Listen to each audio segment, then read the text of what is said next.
So hello guys, ayan ang aming pinakamatandang dog, Deho, lasing dahil inatirahan ang itlog. Marami na siyang anak, sobra nang dami.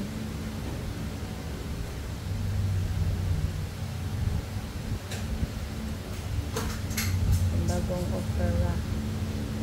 operado na tanggal ng itlog.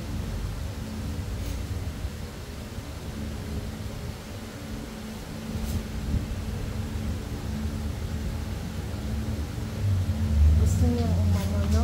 Gusto niyang tumayo. Pero, ayan, gumagalaw na yung dila niya.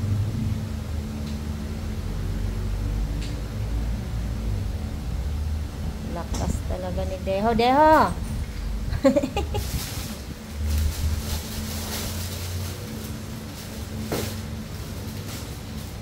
Deho! Hindi kaya yan matatanggal lang?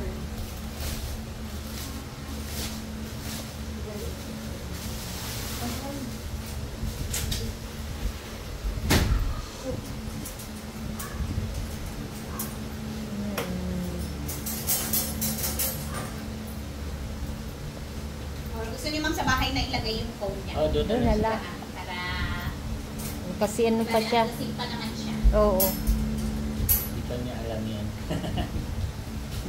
Di pa siya na ano, nakakaramdam ng sakit ng damdamin. So, yung sa sinasabi ko naman kung hindi gumising from anesthesia, at least safe na siya kasi gising naman ako. Gising Hindi pa na. talaga, talagang yung tulog na tulog, deep sleep ko talaga yung kanila, which is iniwasan ko. Matapang. Bali, ito ma'am yung mga gamot ko ni Deho, nabukas na po niya. Bukas na iinumin. Yes ma'am.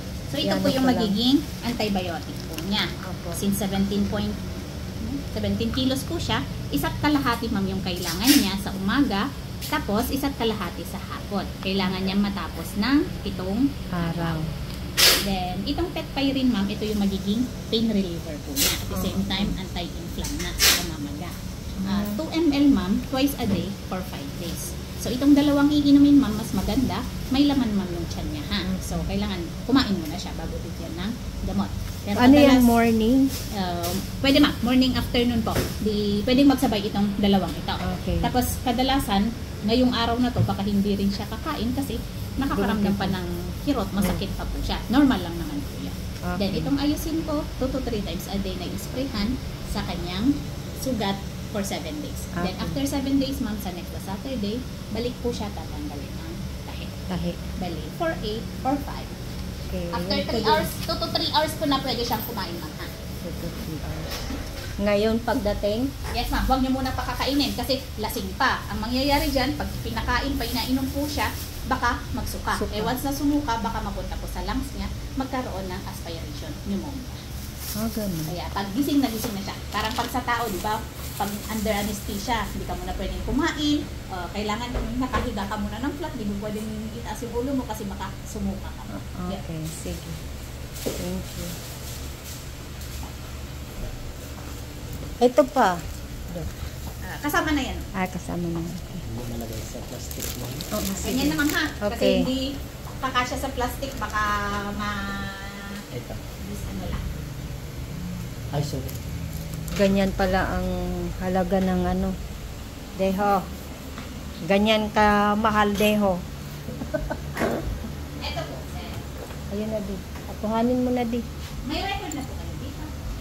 Ano pa kami? Sa ibang Hindi ba yung ano? Mamaya pa yan, no? pangalan. May mamaya pa. Pag nakakatayo na. Okay. Mga at least 20 minutes ma'am. Para yung medyo ano na siya. Pag makatayo na. Ito pa rin po yung number, 4140. Wala. Iba na. Ano po yung updated mo na number?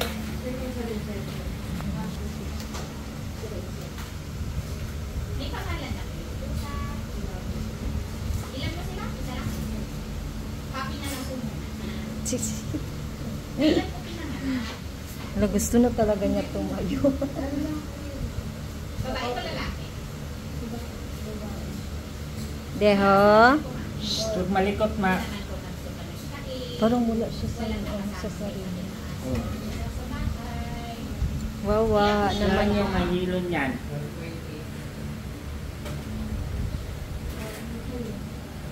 Kung malikot kasi yung sugat mo. Gusto niya yung tumayo.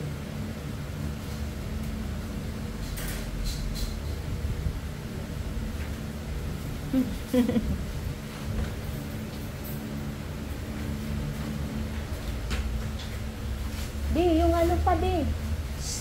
Yung...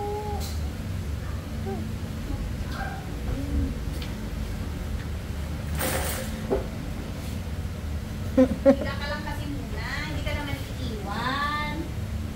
Wala, nagtulo na laway mo.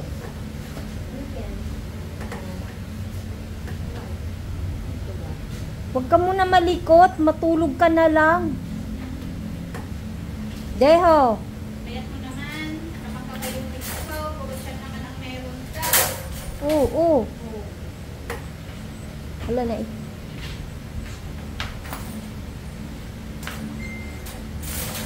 Yan. Nauubos naman ko ito ang pagkain niya. Deho. Bigyan nyo rin po ng iron ha, mapugla yung kanyang gums.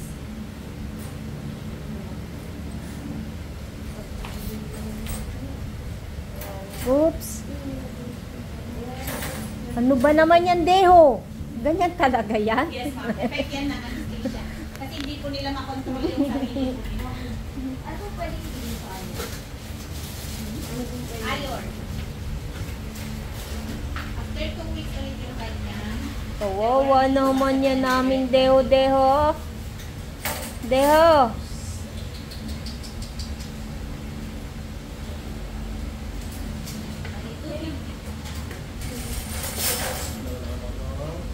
Deho.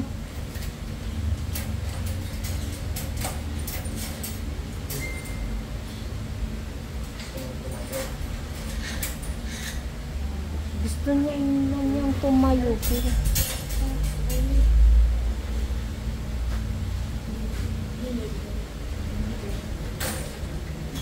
Ayun. kawawa naman yan. Di anuhin mo nga di. Okay. Hindi niya yan alam. Kawawa. Huwag sabi ko, umuwi ka din. Hintay lang natin. Hoy! Baka dun sa sasakyan magganyan-ganyan yan. Sa likod po ba siya? Oh, ay, hindi. Doon sa may ano, Sa likod ng driver. At least ano naman po, wala naman siya yung pakakauntungan na Wala na. at least soft naman yung sa tawag Sa upuan. upuan. Tangin mo nga natin siya sa busy. Oo, ano yun talaga kasi kawawa naman yan. Wala, nagdugo na di. Pagdaan ano. Diyan sa ano, Ay! la. Dito mga ano yung video mo.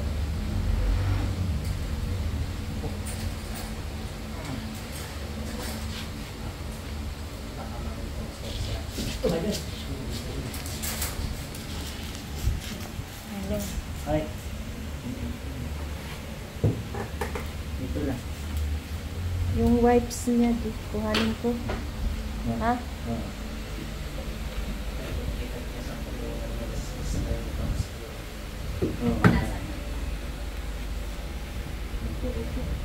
Hindi ba sanay na nakakulong? Hindi. First time niya makulong? Sige, ganyan na lang muna, ha?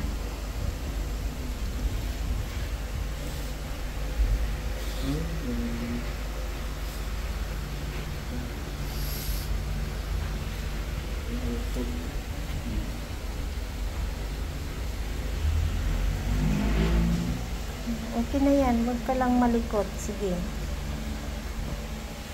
Wow, naman yan. Mamaya ka na pag masyado ka ng ano kay baka mamaya magtalon-talon ka sa sasakyan ako hindi kita kaya.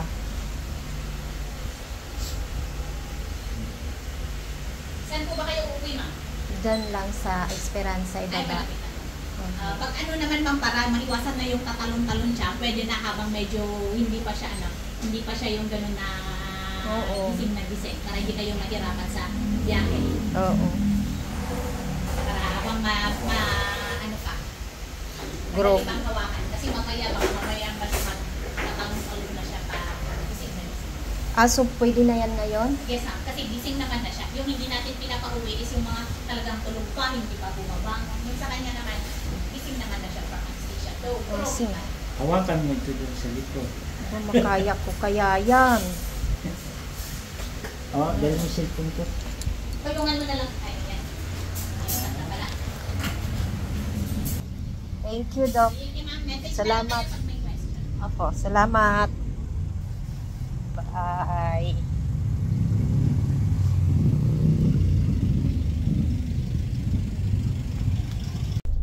Ayan guys, nandito na siya sa sasakyan. Mas ano daw, mas okay daw na dalhin na siya ngayon kasi habang hindi pa masyadong ano, baka mamaya daw magtalon-talon.